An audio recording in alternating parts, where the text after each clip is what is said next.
So this is my track car. It's a 1981 Datsun 280ZX. If you want to see this car racing, I have some GoPro footage that I've uploaded. Just click right up here, it'll take you right to it. I bought this car about a year and a half ago after my black 79 ZX, which was supposed to be my initial track car, got slammed into by an old lady on the highway and totaled 2 weeks before its first track day. Unfortunately, that car was parted out and some of its parts live on to make this one good. When I bought this car, it had been sitting since 2006. Its original owner was someone who migrated here from Hong Kong in 1978 to pursue politics, worked in the Sacramento Capitol, and bought this car brand new in 1980, and it was his only car up until he stopped driving it in 2006. So of course all the basics have been gone through to make it roadworthy. All new brakes, new fuel system, rubber seals and gaskets, so on and so forth, and of course the cooling system has been upgraded with a Champion radiator as well. Now why I particularly chose this car is because it's actually kind of a unicorn. If you can tell by the fact that there is no passenger side mirror, this is a completely stripped out base model. Zero options whatsoever. No air conditioning, no power steering, one mirror, no auto temp control, no rear wiper, and roll-up windows, which for being an 81 is very, very unique and very, very rare, because 81 is when they started rolling out a lot of the new technology and a lot of the new features like T-tops, automatic temp control, so on and so forth. So to see a stripped out model like this from 81 for a 280ZX is incredibly hard to come by. It also makes it the lightest, but at the same token, being an 81, it has the updated engine and transmission. So while it's the lightest 81 ever made, it also has the F54 block with the flat top pistons and the short ratio 5-speed transmission. As a matter of fact, this car is so stripped out in base model that it didn't even come with a cassette player with its basic radio system. Just a pocket for cigarettes and dime bags. So now I'll go over some of the track modifications. So the first thing I did was install a Techno-Toy tuning coilovers. These were the DIY coilovers that I had my fabricator adapt to the factory front spindles. Of course you can't see everything because the car is quite low. We're down to about 2.5 inches of lowering in the front, and then in the rear we have about 2 inches. So it's T3 on all 4 corners, KYB AGX struts, 275-pound springs in the rear and 300-pound springs in the front, so still a little bit on the lighter and softer side. And in terms of adjustment of the AGX struts, I have setting 3 out of 4 in the front and setting 7 out of 8 in the rear. We're also running ST sway bars. The car does tend to plow.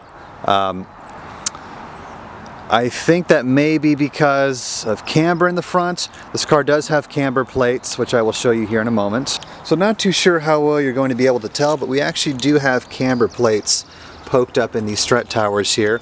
I haven't cut around the strut towers just yet. I want to keep as much structural rigidity as possible, but it's the Z-Car Depot really flat camber plates. So just by installing these particular camber plates alone, these flush camber plates, dropped my car about 1/2 inch just by default. It is slotted in there with Allen keys. You can see the adjustment point here for the AGX strut.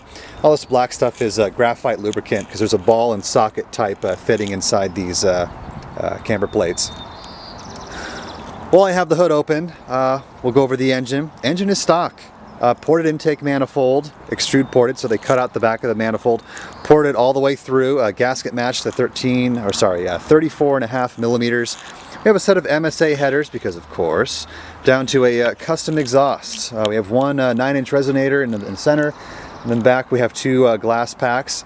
I do have a separate exhaust video as well. If you'd like to take a look at that, you can see the whole system and how I piece it together. It's pretty much a custom setup. That's all for performance. Still the F54 block with the P79 head. Of course, as I mentioned, the Champion radiator. Still have the stock throttle body and stock air intake. I do have one of those Borla 60mm throttle bodies that I bought off some guy who had it sitting on a shelf. May install that. Not sure how well that's going to improve performance with the stock cam, the very, very flat stock cams that these L28s have, but I do plan to do some head work in the future to bump this thing up around maybe 200 horsepower if I'm lucky. Right now it makes about 166 crank horsepower calculated by dyno.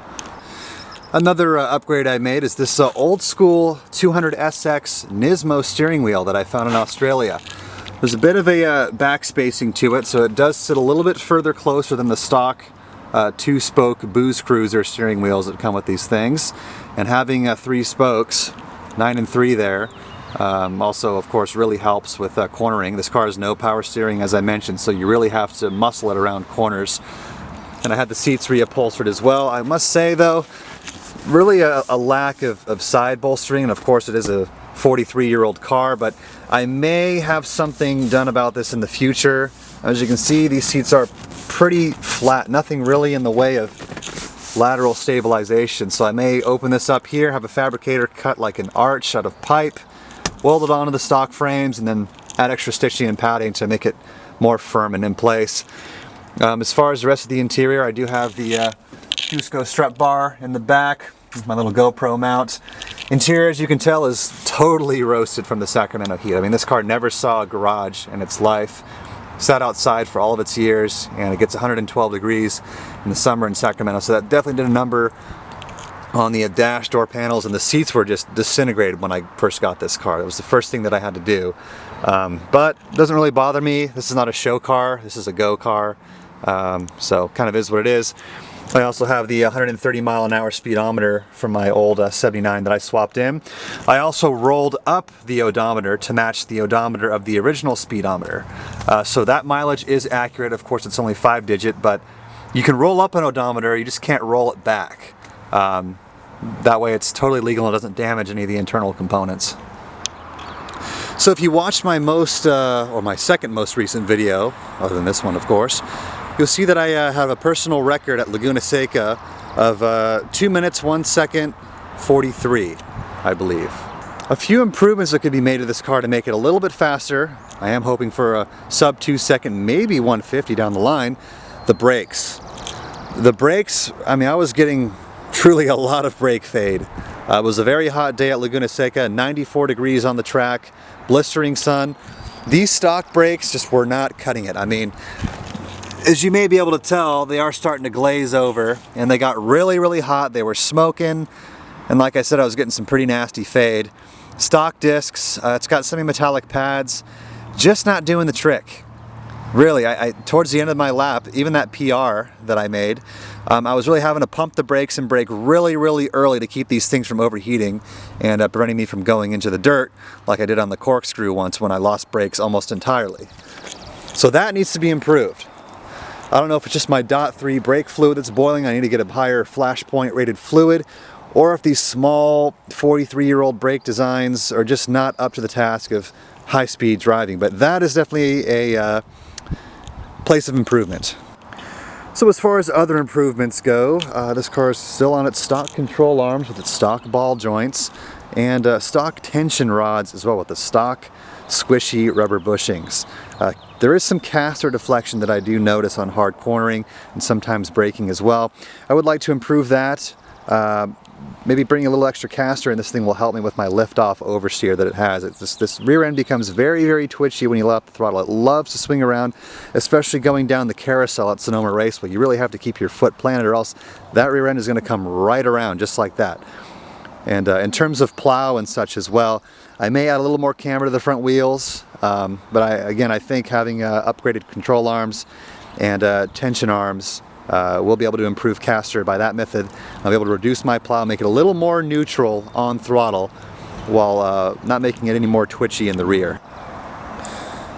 Another improvement I'd like to make sooner rather than later are the tires. And I don't know why I bought these things knowing that I was going to track these wheels, but we've got Kumho Extas, and they're not the high performance tires are. They're just the PS23s. It's an all-season performance tire. I think tread wear is 460, pretty damn high. They get hot. They don't hold all too well. Not a great tire for the track at all.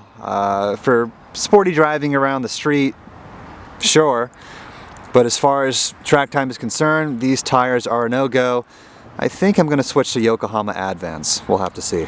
With all said, thanks for checking in and watching this video on my track car. If you're a Z guy as well and you track your Z, let me know how your car is set up. Or if you have any opinions on what I should change and what I can do to work out some of the quirks of the handling of this car, feel free to drop me a comment. I'll take into consideration. But for now, I'll see you all in the next video.